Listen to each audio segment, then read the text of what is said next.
Welcome to the Real Python Podcast. This is episode 158. Do you need a refresher on using Docker with Python? Would you like to learn how to configure a continuous integration pipeline with modern tools in Docker? This week on the show, Christopher Trudeau is here, bringing another batch of PyCoder's weekly articles and projects. We share a recent Real Python tutorial from Bartosz Zaczyński about building continuous integration with Docker. Docker provides consistent environments for configuring, testing, and delivering Python applications. This tutorial will help you get up to speed with current Docker and CI techniques. We also speak with Bill Pollock from No Starch Press about Hacker Initiative. This public nonprofit gives back to and strengthens the hacking community. The 2023 grant cycle is currently open until August 15th, and we discuss the application process and projects from previous grant recipients. We cover several other articles and projects from the Python community, including a news update, implementing metaclasses in Python, creating time machine style backups, and scanning your project for vulnerabilities. All right, let's get started.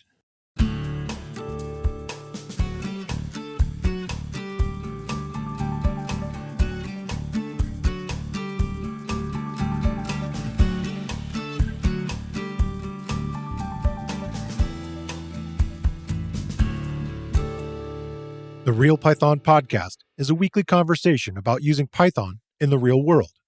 My name is Christopher Bailey, your host. Each week, we feature interviews with experts in the community and discussions about the topics, articles, and courses found at realpython.com. After the podcast, join us and learn real-world Python skills with a community of experts at realpython.com. Hey, Christopher, welcome back. Hey there.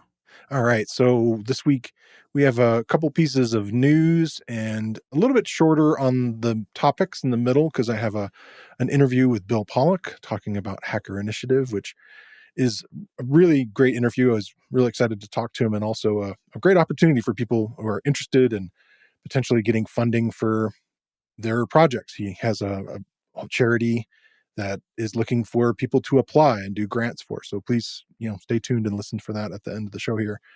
But today we're going to start with some PyPI news, right? Yeah, there's lots going on over at PyPI. I'm not sure if this is how funky things always were, and now we just know about it because they have a blog. Yeah, the blog is new, yeah. Or whether somehow the blog is causing the universe to conspire to give them stuff to write about. I don't know how it's happening, but there's, bunches going on. First off, May 20th, they actually had to shut things down for a little while. They suspended new account and new project registrations. We've talked multiple times about some of the malicious package naughtiness going on over there. Yeah. And they were getting hit pretty hard.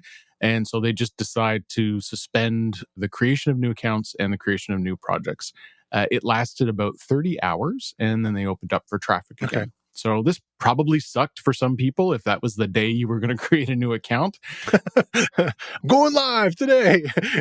But I'm kind of happy that they're doing it, right? Like this is, it gives them another lever that they can use when this stupidity is going on. So especially if it's automated on the attacker side. So more power to them for doing this. I think it just shows responsibility. So that's great. Yeah, good. And the second bit, also from the PyPI blog, evidently back in March and April, they were subpoenaed for user information by the U.S. Department of Justice.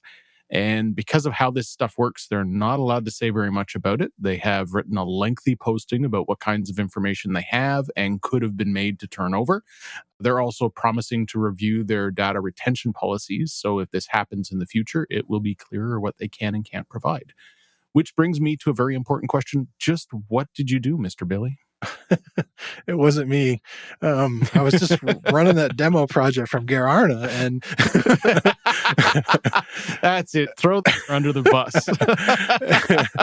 I don't know.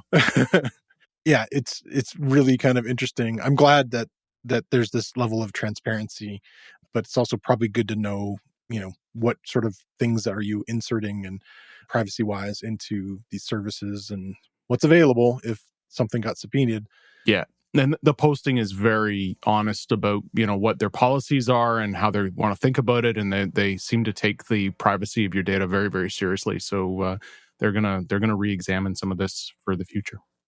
One last little thing quickly. The beta preview of Python 3.12 came out on May 22nd. So we're getting closer and closer to that release in October. It's coming up. Try it out. Yeah, I think I saw builds for the WASI version being kind of posted also, which is kind of exciting and kind of harkens back to my conversations with Brett Cannon. So there's versions out there for those things too that people try out in the beta. All right, well, that brings us into topics. And my first one is from Bartosz Zaczyński. And this is well, I don't want to say very, but it is an advanced tutorial on using Docker. And going beyond that, also setting up continuous integration CI and using a bunch of tools. Bartosz took on this massive task of looking at an older tutorial that was popular on the site, but was kind of aging, partly because of all the different resources and tools and services and things that it was using. It was from Markel Herman. This is before Dan got involved with Real Python. And the original article was Docker in Action, Fitter, Happier, More Productive. So he was looking at ways to update it, and he added this note in the tutorial, which is saying, hey, this is loosely based on that original. Unfortunately, many of the tools described in the original tutorial are no longer supported or available for free. And in this updated tutorial, you get a chance to use the latest tools and technologies, such as things like GitHub Actions, which would be new comparatively to when the original was written. So I've thought about tackling these rather large tutorials in a different way. There isn't a great way to summarize them without kind of just listing everything that's in the table of contents. And I might do a little bit of that later as we go, because I want to give people an idea of, hey, what's in this thing?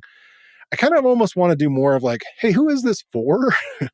It's really not geared for beginners or even kind of intermediate people that are looking to do, pure Pythonic things. It's much more geared toward, hey, you have this project and you've heard about using Docker. Potentially you're thinking about other advanced things like continuous integration, or even like configuring properly something that you're going to put out there in the world and making sure that it has gone through all the steps of like, hey, is this secure? What are the things I need to think about as far as like preserving the integrity of this code and so forth as you do it? And Docker is a really powerful tool, and it's been around for a long time. And so one of the people I think of that this is maybe a good fit for as an advanced tutorial is someone who maybe used Docker 3-4 years ago, and you haven't been keeping up with all the things that have changed about it. Maybe some of the services you used to use have changed and so forth. And you'd like to really get a refresher on that and sink your teeth into something, really learn these tools in a very integrated way. I think this would be a great resource for you. It uses a large number of different tools, really disparate kind of things, and ties them all together. It does do Python, but it's mostly Flask, and you're setting up basically a site counter kind of thing that can live online. And of course, you do the local development type of thing, which is a really common thing where you're setting it up on your own machine with Docker. And there's different versions of Docker, other ways that you can integrate it, but you do a lot of command line integration kind of stuff, the CLI tool from Docker. If you haven't used Docker in a while, like I was saying, this intricate project is going to really helping you sharpen up those skills and get, more familiar with what's happening today with it. I personally found it very useful because of the ways that I use Docker very often are to simplify a Python tool. Like we've talked about different ways that data science projects can be rather large and involve lots of different tools. And sometimes they might be available for you to grab a Docker container for you to do the experimenting with. We also at Real Python use a tool called Marpit, which is a slide making tool. And the easiest way to do that project generally is to just grab a Docker container. And, I use that locally on my machine, and then I just turn on Docker and run the commands for it. So again, I wasn't deploying lots of Docker containers of late. It was something I was doing more, 4 or 5 years ago. So this was a good way to get back into it. This is much more of that build, configure containers, get your hands dirty, details of the ins and outs. You run a Redis server, and you're going to do that locally and kind of play around with it, kind of setting it up and communicating with it, setting up ports and things like that. And then you, like I mentioned, that you create this Dockerized Python web application using Flask. You work with Docker images. You play a little bit with pushing to the Docker Hub registry. It even gets into orchestrating with multiple containers and using something like Docker Compose. You learn, again, the sort of CI stuff, trying to figure out how do you create the workflow and then do all that with GitHub Actions. He has you really working with lots of configuration. You start initially setting up with TOML files and practicing some techniques with pip. A couple things that I hadn't seen, and I actually have this question for you. I'm sure you've used requirements files, but have you used constraints files with pip? No, I have not. Okay. So it's something that pip does that is really interesting. And so it was kind of something that I was like, well, I'm going to do a little more research and learn a little bit more about it. So I'll include some more links to it from the pip documentation. The idea is to make sure that with this constraints text file, that all your versions are using the same version number. And you might think to myself, well, doesn't requirements do that? Well, it kind of does it in a different way, that if there are multiple things that are looking to be installed, what I feel like it does is that it's saying, if you're going to use, say, requests, then it should be this version. I've seen it in a few repos, and here you get to interact and play with it a little bit. So I thought that was kind of neat and new for me. You configure YAML files, our favorite, because that's Docker uses that. You work with Docker Hub, and I mentioned GitHub Actions. There's lots of pitfalls that are shown, which I think is great. And then, of course, lots of tips and tricks for avoiding them. I know that Bartosz invested a ton of time into this piece, and it really shows. So great work on it. I would read this middle section just real quick from the table of contents, because it's just like so many details. Just under the subheading of Dockerize your Flask web application, you learn about understanding Docker terminology. You learn the anatomy of a Docker file, choose the base Docker image, which involves how small can I get it, what Linux distribution, what version of Python pre-installed, how to isolate the Docker image, caching your project dependencies, running tests, use PyTest in this a lot, specify Docker commands to run in Docker containers, recognize your Docker file for multi-stage builds, build and version your Docker image, push the image to a Docker registry, and then, yay, run the Docker container. So that's just like in this one portion in the middle of this table of contents. So you can kind of see the amount of detail that you get into. So it's definitely a DevOps kind of thing, but the intersection of Python and that is pretty common, especially if you're wanting to host or deploy things and they're not using like a pre-configured solution. This will help you with a lot of that stuff. Great job. I'm impressed with the amount of detail that went into this project. What's your first topic? So this is a course from a frequent Real Python contributor named Christopher Trudeau. I hope I'm saying that right. It's called Metaclasses in Python. Metaclasses are one of those things most people never need to use, but learning about them teaches you more about how classes work in Python, so it can be fun. Yeah. Let's start with the tricky stuff. Metaclasses are, well, meta. You've probably heard somebody, likely me, say everything in Python is an object, and even things like integers are objects, even though they're a fundamental data type. And in some other languages, they're not. In Python, they are. Yeah. Now, when I say mean everything, I mean everything. Those classes that you write to define objects, yeah, those are also objects. And like the way a class is used to generate an object, a metaclass can be used to generate a class. So you can get a hint about how all this works by opening up a REPL and playing around with the type function. Type returns information about the type of an object. For example, if I create a list called cats with some strings in it, when I run type parentheses cats, I get back class list because the type of a list is the class list. So makes sense so far, right? So then you move on and you're going to create a class called dog, an instance of that, say Fido. Like with the list case, if I do type Fido, I get back class dog. Makes sense. There's a little more information in there than that, but that's the essence, class dog. Now, here's where it gets tricky. If I run type dog, that's asking the type of the class rather than the object instance. What you get back is a class type. The type of a class is type. In fact, the type is as far up as you can go because the type of a type is also type. And this is where your brain melts, right? So the course starts out by running you through all of this, along with a brief history lesson, as it hasn't always worked this way. This concept of the way types work here is based on inheritance, was added in Python 2.2. And both the old way and the new way, new meaning at least Python 2.2, were available at the same time. Python 3 killed the old way, so the not so new way, which is now the only way. For backwards compatibility, the syntax of the so-called new way is also allowed in Python 3. So if you've ever seen a class inheriting from object, that's the Python 2 style. It's allowed in Python 3.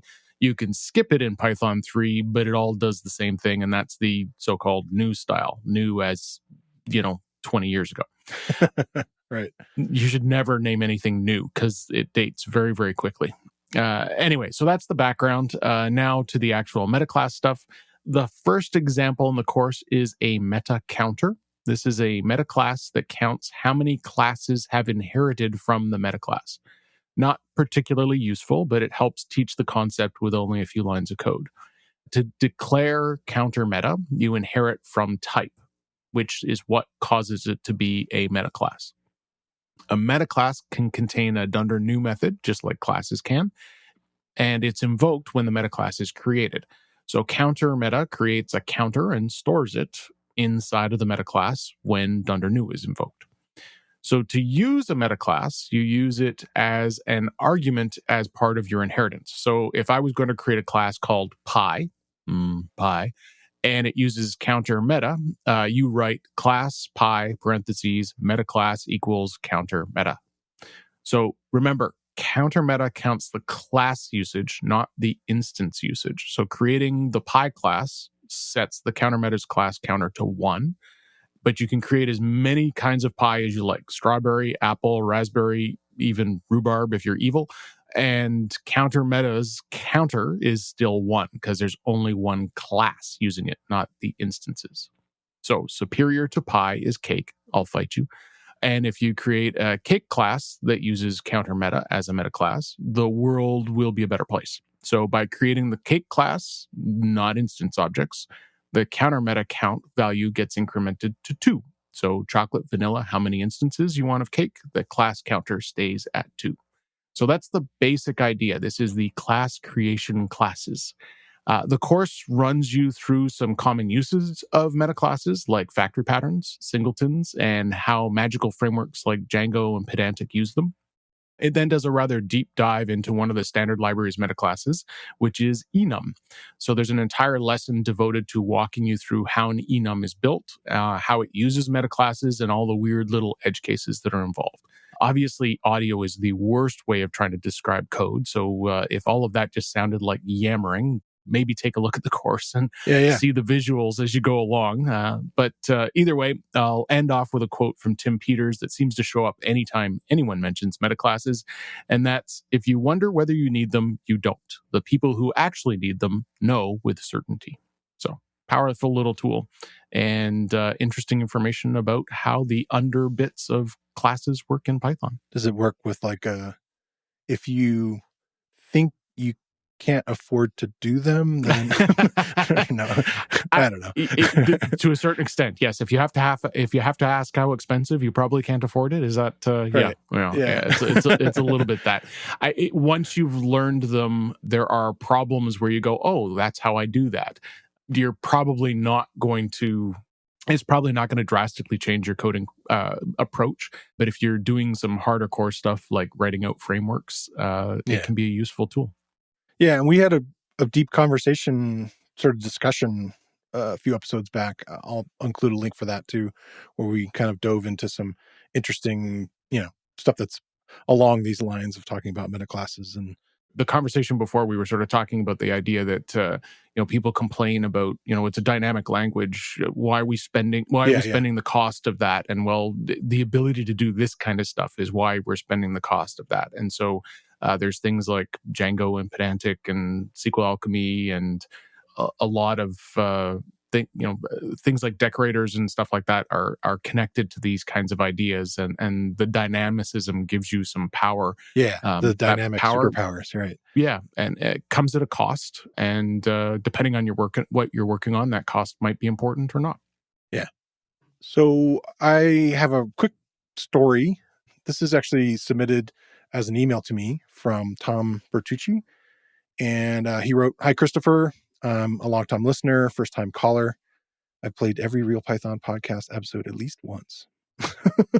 So he had an idea for a short podcast segment that came to mind when his son texted him a question from college. "Hey, Dad, how do you pronounce SQL?" And sometimes I created videos to evangelize new technology, and I happened to be thinking about trying to get my employer's mainframe programmers excited about Python by demonstrating how they could continue to think in SQL, but write in a object-oriented manner by using SQL alchemy. So I thought this would be a perfect time to start a video with the interesting story about how SQL got its name. In the first 3 minutes of his video, which I'll link, it's a YouTube video, he describes this history.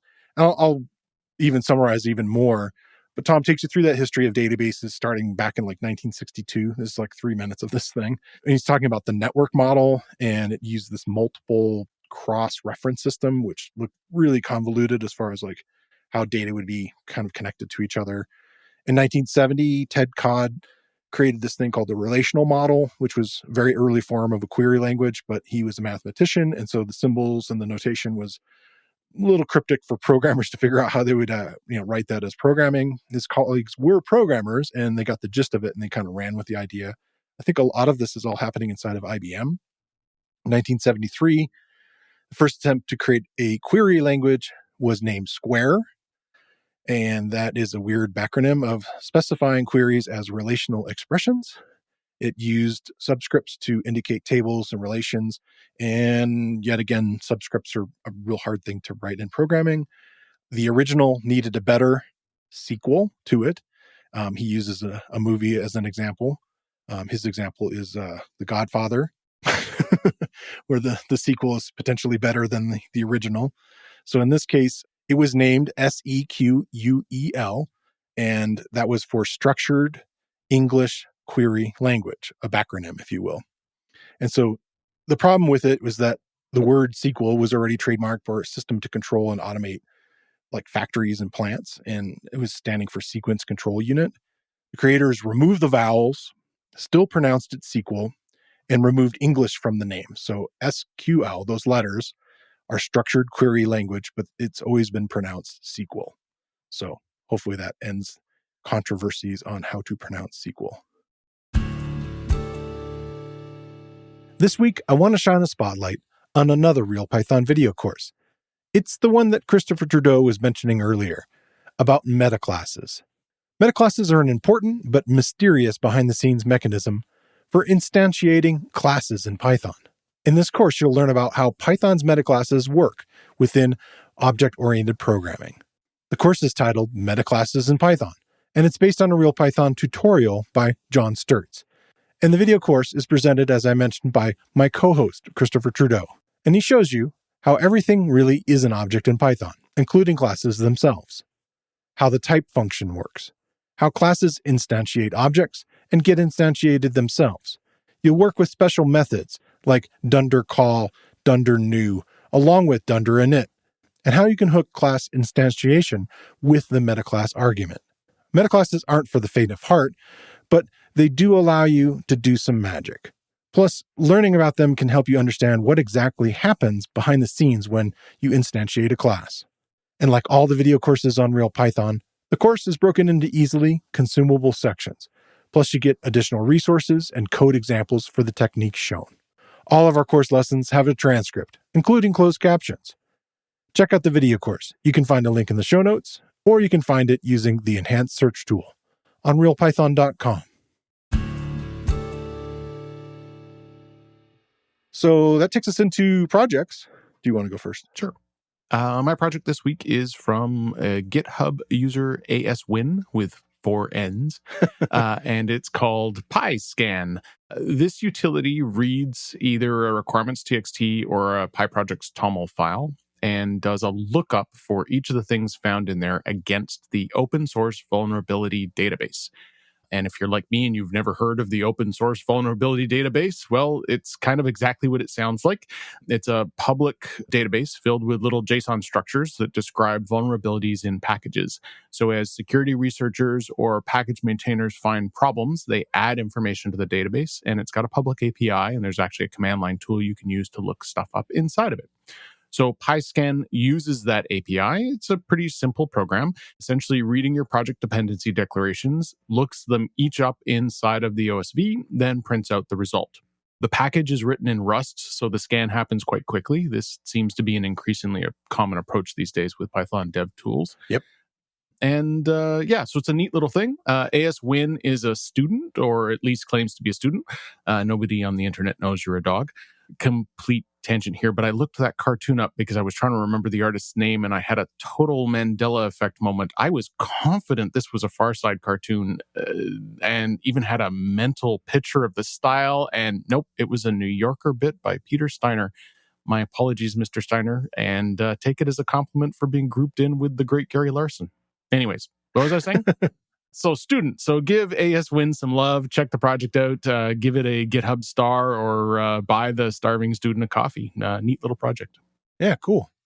I wonder if it would be like one of those caption contest things they used to do. It's like a dog talking to another dog, right? Yeah, it's a dog talking to another dog, and this is on a computer. It's on the internet. Nobody knows you're a dog. Yeah. Yeah. My project is called rsync-time-machine. With dashes in between them, time machine style backups for rsync. And it's a Python port of rsync-time-machine backup, which was much more of like a script kind of tool written literally in shell commands. And so it's translated into Python. It works in Linux, Mac OS, Windows via WSL. And it's very flexible. It can back up to and from kind of any kind of file system, which I thought was pretty impressive. It states that it's fully tested. There's no external dependencies. You just got to be greater than or equal to Python 3.7. It has a nice terminal output, really explaining what it's doing, which I appreciated. I ran it and tried it out on some different directories, and it worked great, and has a safety feature, which I found pretty quickly. The backup will only happen to a destination that's been explicitly marked to be a backup destination. It kind of very friendly says, hey, this isn't a designated place to back up to. It even gives you the script snippet to put back into the shell to run it again. It uses latest symlink so that it'll point to the latest successful backup. It has a couple other kind of nice advanced features, like I think rsyncs had this for a while, the idea of exclusions, and you can use an exclusion.txt file that would basically say, hey, don't do these folders, don't back up this, and so forth. I just ran some basic tests on it. The project's by Boz Niesholt. I'll include links to it, and then I'll include links to the other former projects and stuff like that. And also, if you're interested in the exclude from, I had to kind of do a little search to see how that stuff's formatted. But it's pretty straightforward. It can do backup in to and from SSH destinations. It has a resume feature, which is really nice. And the idea is that as it does this backup, it will just do, in a particular destination, it'll show a current date that would have, the existence of everything you were backing up. And then it will have sort of a managed version of those dates. So if you've ever seen Time Machine before, it makes sense if you're a Mac user on that. But again, this will work on pretty much any system. I don't know. I'm pretty impressed with it. It's also just a neat project to kind of look at as far as the overall structure of it. rsync-time-machine. Cool. Every time Time Machine fails on me, I always go, I'm going to find another way around this. So it's something to check out. Yeah. All right. Well, thanks again for coming on the show and bringing all these articles and projects, Christopher. Always fun. Talk to you soon. Up next, I'm going to talk to Bill Pollock from No Starch Press about Hacker Initiative and its 2023 grant cycle. Hey, Bill, welcome to the show. Thank you. Thank you for having me join your show. Yeah, it was really fun kind of meeting up with you at PyCon. I know Dan had met you last year and I saw you come by the booth, but this year we got to talk a little bit, and you told me a little bit about Hacker Initiative and how you were looking forward to getting the word out about getting people to apply for grants. So I thought maybe we could start here. Like, what would be your definition of a hacker, or maybe the organization's definition of it? So when I founded what was called the No Starch Press Foundation, but then we changed the name 2 years ago, maybe, to Hacker Initiative. The idea was to support like a broad range of hackers. So we have kind of like, I don't know, we could split people into old and new camps, for example, but it's not really that simple. It's much more nuanced. Yeah. The word hacker has come to mean all kinds of things. We have the food hacker, we have the IKEA hackers. I mean, there's all kinds of things that people do. Yeah, true. Right. But we basically think about people who want to do something that maybe a product wasn't originally designed for, or they want to research a new idea or a new way to build hardware. Like Steve Jobs and Steve Wozniak are considered to be two of the earliest hackers. Yeah. So it's defined by Hacker Initiative very broadly. It's basically, people with kind of a hacker mindset, which is, like, let's say what we just experienced was by setting up my microphone on Windows, because I'm a Linux user and like I had to relearn Windows. Like, well, I have to work around it. So it's like, how do you get it to work? I didn't come up with any creative solution, but many times when we're writing code, developing programs, building a company, creating a new idea, we take a step back and say, like, how can we do something different? And in many ways, hackers have moved the world forward in many different areas. Yeah. So you said that you had started Hacker Initiative as a slightly different organization initially. That was through sort of the No Starch Press, through your existing company. So it's the same organization, but I had never started. So Hacker Initiative is a public charity. Okay. Never having been in the nonprofit world, I didn't actually understand what I was creating. I knew what I wanted to do. Yeah. What I wanted to do was put a bunch of money aside. A bunch of the money came from early Humble Bundles. We mentioned that earlier. So we've been Humble Bundle's leading book publisher for years. I used to have bundles go close to $1 million.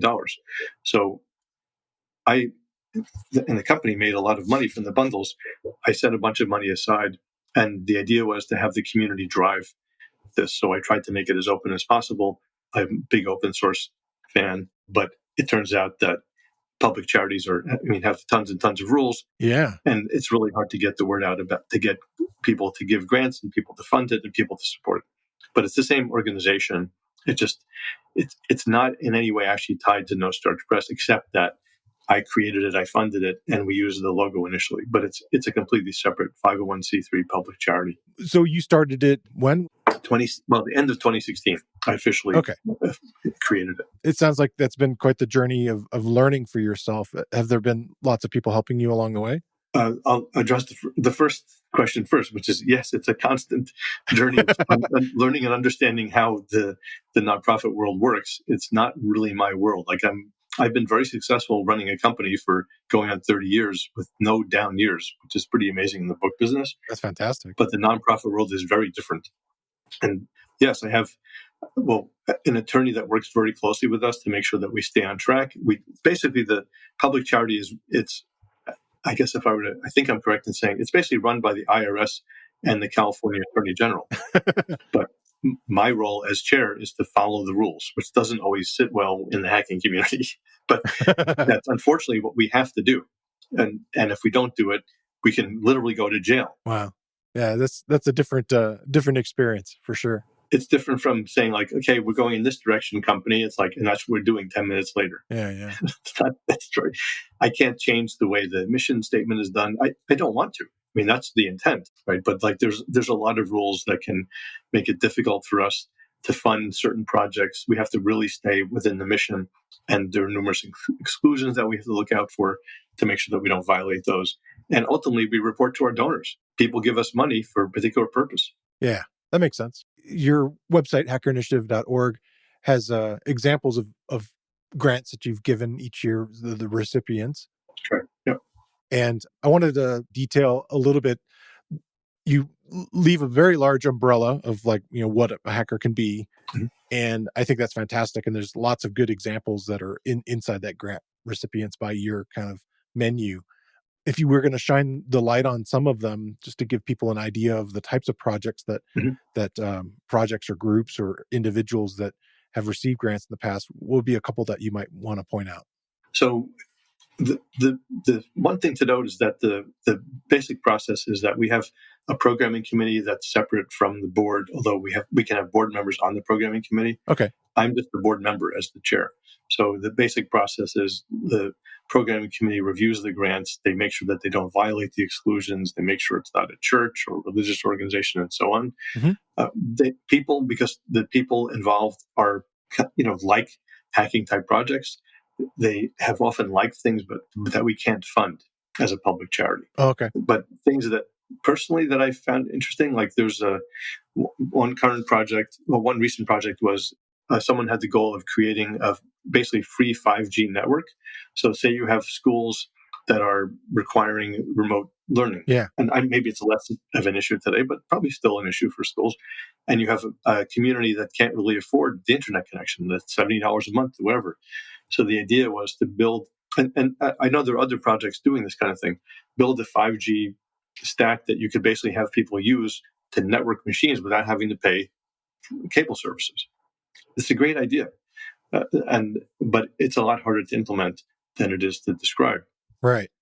We have another project in the works, which is one of many quantum computing research projects. Seems interesting. We like the idea, of course. As one board member said, like, what the hell is that? Or what? What is this a real thing? Right? You know what I mean? But the reality is, we don't need to. The project doesn't have to work for it to be successful. So the idea is because not everything that we try in life is going to work out well. Yeah, I think everybody has an example of that in your own life of trying out, and definitely programmers do. So yeah, right. We try it. We make an effort. We try to get it to work, and sometimes we abandon a project. It doesn't work, but we tried. So with Hacker Initiative, the project doesn't have to actually succeed as a project to be successful. This is true a lot in the do you know FTC First Tech Challenge, this robotics? I just did a bunch of research on it based upon learning a little bit about it. It sounds really cool, and it sounds like your son was involved in that. Is that right? My son was. Actually, this was one of the drivers, a primary driver for my creating this. So this is a perfect example of the kinds of projects that we would love to fund. So when he was in high school, he was programming, like many people listening, Python at age 12. He actually did the tech review on Python for Kids when he was 15. He was in high school, and they interviewed him for this robotics team, and they used Python. They asked him some edge case questions, and he's like, I don't know, but I'll look it up, which is exactly the right answer. Yeah. The kid that was interviewing him was basically trying to show how smart he was. They didn't put him on the team. So this team, bunch of friends, 3 of the friends, they were frustrated with the management on the robotics team in this high school. So they started their own team. And this is exactly the hacker ethos. It's like, screw the adults. We're just going to do it our way. So they did it. So the first year, and they said, yeah, we're going to be first in the FTC championship, world championship. There are over 4,000 teams. And all the parents were like, yeah, you whatever. They used us as mentors only when they needed us, but we didn't. There were no engineers. We didn't tell them what to do. They would come to us when they needed something and basically end the call when they had what they needed. They went back to the group. Yeah, they learned everything on YouTube. They used the tech shop at the time. They got some deal where they made beautiful parts and stuff. So the upshot is these four high school students got together. They brought on 2 or 3 other people as well. In their second year, they came in second in the world championships, which second out of 4,100 teams. And they were competing against teams that were like Google engineers sponsoring them, or, Intel engineers, and major money. I gave them, I think, $5,000. But the point is, they should have come in first, but they changed the robot in the finals, but that's also something that we learned, right? Right, yeah. They did a fantastic job. They made an amazing robot. And the great thing was, I had nothing to do with it. And neither did any of the parents. So what they all learned, and this is what the kind of group that we want to support, they had the right motivation. They didn't have to come in second for this to be successful. To their mind, yeah, if they didn't come in first, it wasn't successful. Right. But that's not the point for us, right? It's like, we want the drive. We want to support that drive. When we build an application, I built an application using Install Shield years ago, and people were like, well, if you can use Install Shield, this is in the 90s. They were like, you can write a program. I just did it because I had to and wanted to, right? But it took many hours, and this is a classic thing in building any kind of application. But if it failed, it was still a learning experience. So part of it is learning, and then you try again. So Hacker Initiative is not there to judge the merit of these projects. We're looking for impact and measurable results. So in the case of a robotics team, like, what's the impact? In that case, it would be like, are you working with the community? Are you teaching kids in your community? Are you maybe doing sessions at the library? You have a YouTube channel where you show how you build stuff. You share how you learned how to build a worm drive. Like, that has real impact.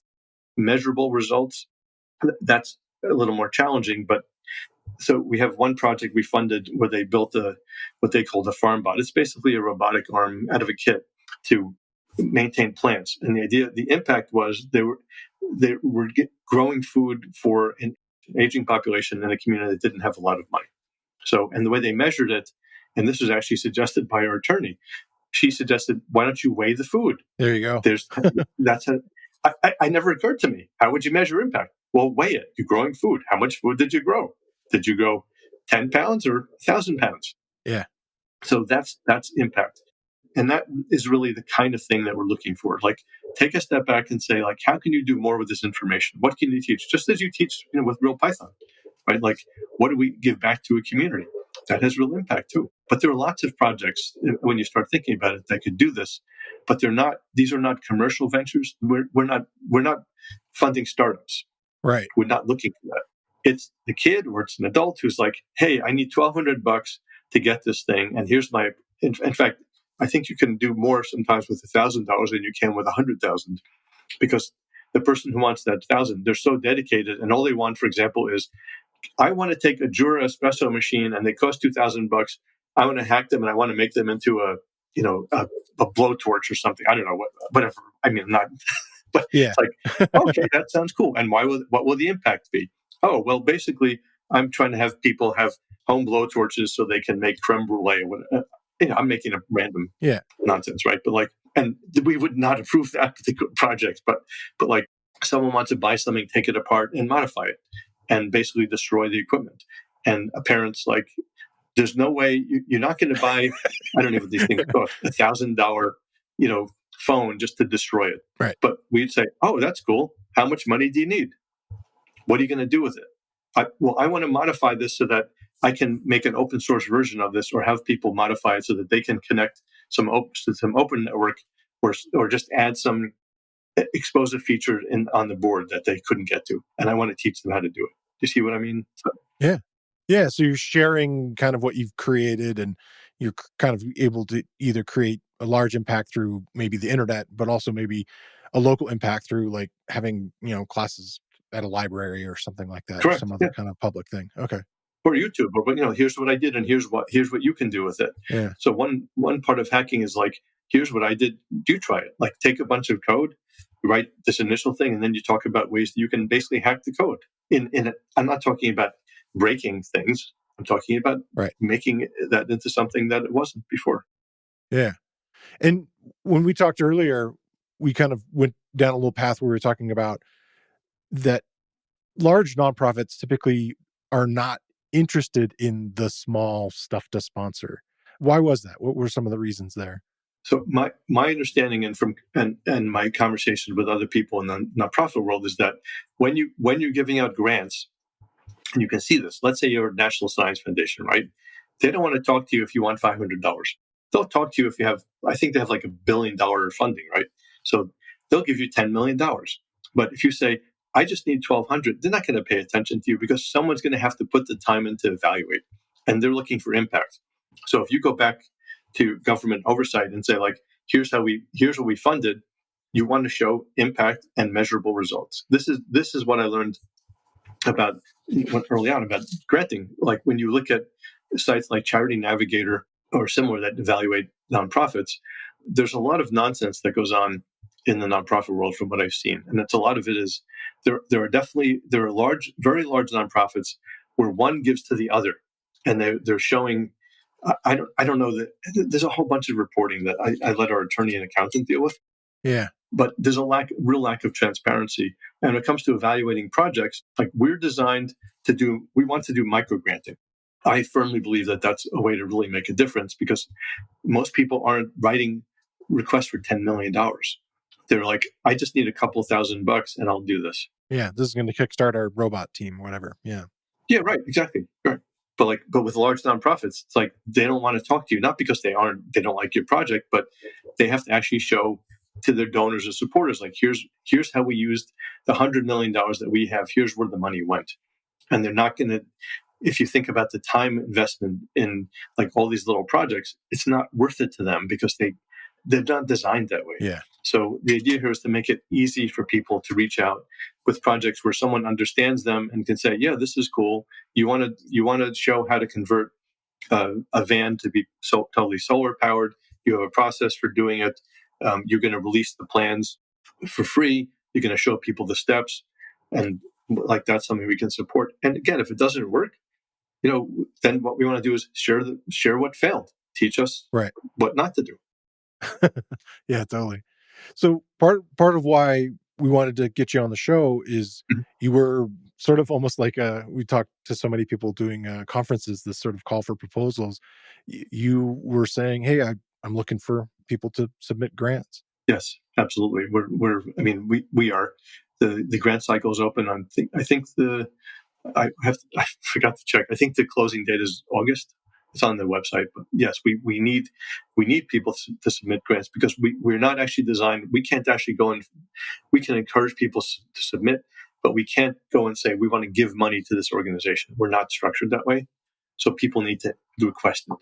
As I read through it, it seems pretty straightforward. I would imagine some people might be nervous about the idea of, oh my gosh, I've never, unless they're like maybe in the academic world and have done lots of grant applications. This looks like an application process that I wouldn't be that nervous about. It seems like it's just like 3 steps. So that's not too bad. Yeah, well, there's a human on the other. There's a group on the other end. So their task in the programming committee is to look at what comes in and basically mentor the grant applicant. And that has an interest. So I should talk about what programming is in the nonprofit world, because that totally confused me initially. They're not working on coding. It's the program of the nonprofit. So that's when we talk about programming, that's what the committee does. So their goal is to figure out which kind of things meet the mission of the nonprofit, pass or exclusions and such. And mentorship is basically the service of the nonprofit. And that doesn't mean we're going out and showing you how to code. It means basically that we're showing you how to, did you get the money? Do you know how to use it? Do you know are you getting us the interim report? Are you taking pictures and documenting your project so that we can share your results? That there's a final grant closeout. So there's a bunch of paperwork. Yeah. But that's what the mentorship committee is meant to do. It's not like in an ideal world, down the road, we'll have mentors. We'll actually match people to mentor to help, but that's not what it is right now. Okay. Yeah, the programming is much more like programming a film festival and picking the things. And correct. But creating the programming for a film festival. Yeah. And then making sure it's going to work. Okay. And that people know what's expected of them when they go and show their film. You have to make sure, bring your own projector or whatever the deal is, right? Yeah. Cool. Yeah, it says the 2023 grant cycle is currently open and it closes August 15th. I'll include links for all this stuff. Thank you. And a little bit about the first tech challenge, because that sounds really fascinating. I'm sure there's some people that might be interested. Yeah, that's an amazing initiative. I don't know what platforms they're using now. They were using Lego Mindstorms, but I don't know if they're still doing that.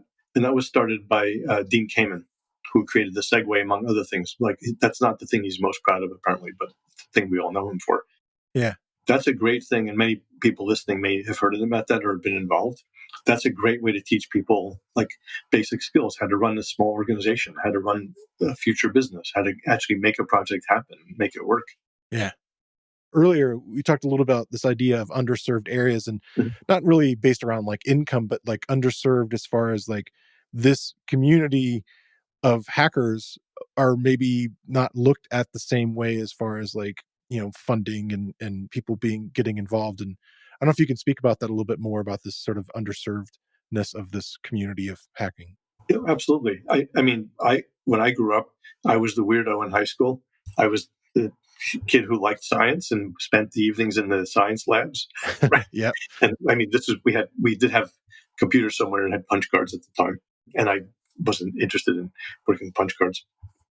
But we have many people around the world who are misunderstood, and I misunderstood. That would have been the wrong word to use, but that's kind of what it is. It's like people who don't have the resources. Let's say, so in my case, my son growing up had contacts. I go to a lot of conferences. I have a lot of connections. I could introduce him to people. Yeah. That's not true for many people growing up. It's not true for people who have grown up. They might, feel frustrated because they haven't been able to do something. They didn't have the connections. They wanted to learn something. So I always think of this as the brain inside our head, the person, wherever they are. They might be in a super wealthy family, and it's not about money. It's more just like, how many people growing up had someone say, "Oh, you don't want to do that," or "That's a waste of your time. Go out and play baseball." Right. Now, there's nothing wrong with baseball. I can't catch, I can't hit, but it's just not the way I was wired. So I'm going to do something different. Maybe you want to redesign the baseball bat, and someone says to you, "You can't do that. You're only 12." But maybe you have a great idea. So, and maybe you need $2,500 to get a machine so you can actually test your idea. So we have people in various situations where they don't have the support they could use, and part of what they need is money. We're not going to mentor you on how to do that with your baseball bat, right? But if someone's like, "Here's this cool thing I want to do. Here's the impact it will have. Here's how I'm going to measure whether it works," and it's like, that's a really cool project, and we'll fund it. I mean, it's not that simple. But the programming committee might then boost it to the board, and the board's like, "Yeah, this is cool." Right. But underserved, it can be people living in certainly poorer communities, people without the resources, but that's not the primary motivator. That's not how the nonprofit was formed. Yeah. But to reach out to people who don't have the support and give them some level of support that will allow them to fulfill a dream, to test something, to prove us all wrong about something, to build a quantum computer in their bathtub. Right. Yeah, cool. That's awesome. I really appreciate you coming on the show to tell us about this. And I'm looking forward to hearing about next year's grant proposals. And I'm excited to see who comes out and wants to check it out. Thank you. You're a really good interviewer, and I appreciate it. Appreciate the way you approach it. Oh, thank you so much. I really appreciate the opportunity to share some of what we do. And I want to thank you for what you do for No Starch. I'm a huge fan. Thanks again. Yeah, thank you for allowing me to share this with you. I want to thank Bill Pollock and Christopher Trudeau for coming on the show this week. And I want to thank you for listening to the Real Python podcast. Make sure that you click that follow button in your podcast player. And if you see a subscribe button somewhere, remember that the Real Python podcast is free. If you like the show, please leave us a review. You can find show notes with links to all the topics we spoke about inside your podcast player or at realpython.com/podcast. And while you're there, you can leave us a question or a topic idea. I've been your host, Christopher Bailey, and look forward to talking to you soon.